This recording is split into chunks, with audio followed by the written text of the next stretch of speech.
ദണ്ഡന വിധിക്ക് വേണ്ടി പുനരുദ്ധാനം ചെയ്ത സമയം വരുന്നു. ഏതൊരു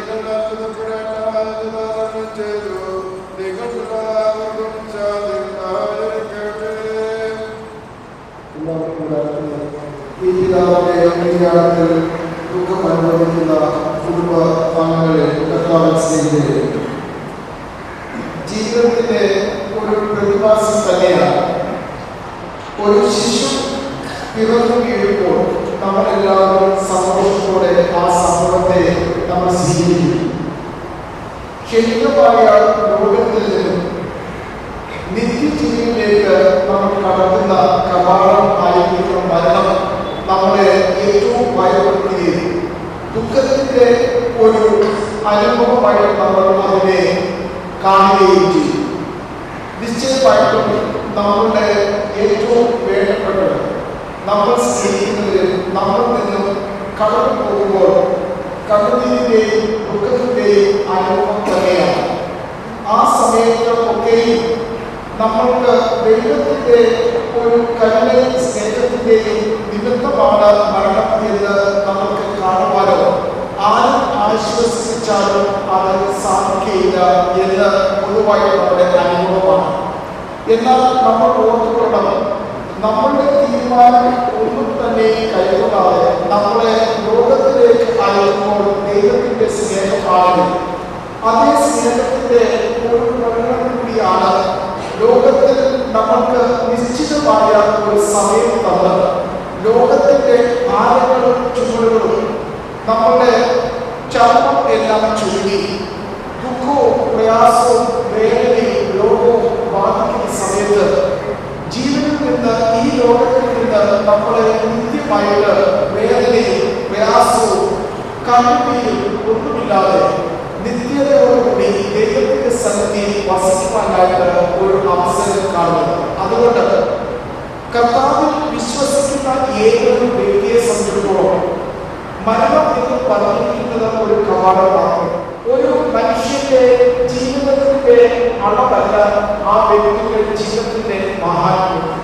എന്നെ സംബന്ധിച്ചിടത്തോളം ഈ പിതാവ് ഈ ദേവാലയത്തിൽ വന്ന ഈ ശുശ്രൂഷ കർമ്മങ്ങൾക്കെല്ലാം സ്വീകരിച്ചുകൊണ്ട് കടന്നു പോകുന്നു എന്ന് പറഞ്ഞിരിക്കുന്നതാണ് ഏറ്റവും വലിയ അനുഗ്രഹം. കാരണം ഈ പിതാവിനെ സംബന്ധിച്ചിടത്തോളം ഈ സഭയുടെ വിശ്വാസത്തെ മുഴുവൻ ഉൾക്കൊണ്ട് ഒരു ശിശുവായിരിക്കുന്ന പ്രായത്തിൽ കർത്താവിന്റെ തിരിച്ചറിവ് രംഗങ്ങൾ അദ്ദേഹത്തിന്റെ നാവിൽ അത് ലഭിച്ചിട്ട് ഈ വിശ്വാസം അനുസരിച്ച് ജീവിച്ചിരിക്കുന്നതിന്റെ അനന്തഫലമാണ് ഇന്ന് ഇവിടെ യാത്ര അയക്കുവാൻ ഇത്രയും പേര് സജ്ജരായിരിക്കുകയും ഇന്ന് ഈ ശുശ്രൂഷയ്ക്ക് ഈ പിതാവ് സ്വീകരിച്ചുകൊണ്ട് യാത്ര അയക്കുകയും ചെയ്യുന്നു. കാരണം കർത്താവിന്റെ ശരീരത്തിന്റെ ഒരു ഭാഗമായി തീർന്നിരിക്കുകയാണ്.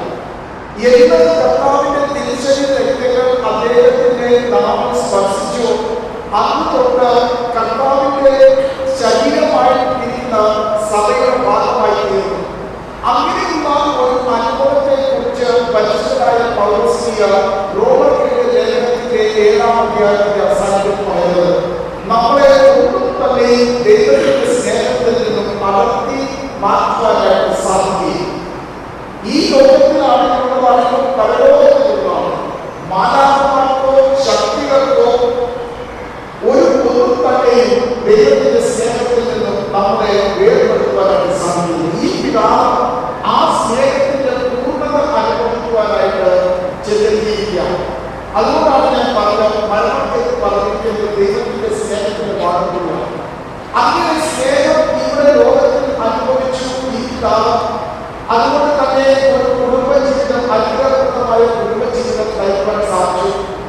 തന്റെ മക്കളെയെല്ലാം നല്ലവണ്ണം വളർത്തിയിരിക്കുന്നതിന്റെ ഫലമായിട്ടാണ് ഇന്ന് അവർ ഇവിടെ നിൽക്കുന്നത്. നമുക്കറിയാം, പലരും ഈ സമയം ജനിച്ചു വളർന്നത് ഇവിടെ നിൽക്കുന്നില്ല.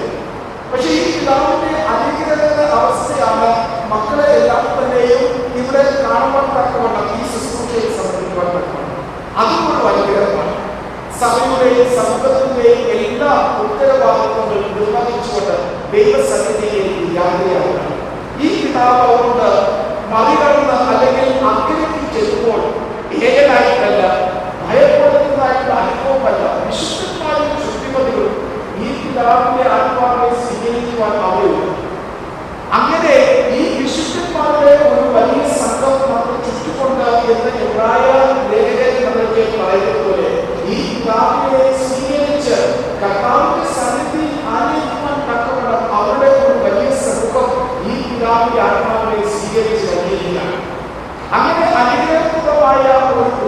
വെച്ച് ജീവന്റെ നാടിന്റെ മുമ്പാകെ ചെല്ലുമ്പോഴത്തേക്ക് അവിടെ ദുഃഖകരമായ ശബ്ദത്തിൽ ഈ പിതാക്കൾക്ക് അറിയിച്ചു കഴിഞ്ഞു. ഉത്തരവും വിശ്വസ്തരുമായ ദാസ, ഞാൻ നിനക്ക് അല്പകാലങ്ങളിൽ തന്നിരിക്കും. നീ വ്യാപാരം ചെയ്ത് അതിനെ ഇരട്ടിയാക്കി അത് നിനക്ക് ഒരു അനുഗ്രഹമായി തീർന്നിരിക്കുന്നു. അല്പം കാര്യത്തിൽ നിന്നെ വിശ്വസ്തരാക്കിയിട്ടുണ്ടെങ്കിലും ഇവിടെ വരുമ്പോഴത്തേക്ക് മറ്റാരെങ്കിലും നിന്റെ യജമാനന്റെ സന്തോഷത്തിലേക്ക് നീ പ്രവേശിച്ചിരിക്കുകയാണ്. അങ്ങനെ ഒരു അനുഭവത്തിലേക്ക് ഈ പിതാവ് കടന്നു ചെല്ലുകയാണ്. നമ്മളെ സംബന്ധിച്ചോളം പിതാവിന്റെ യാത്രയായിരിക്കും.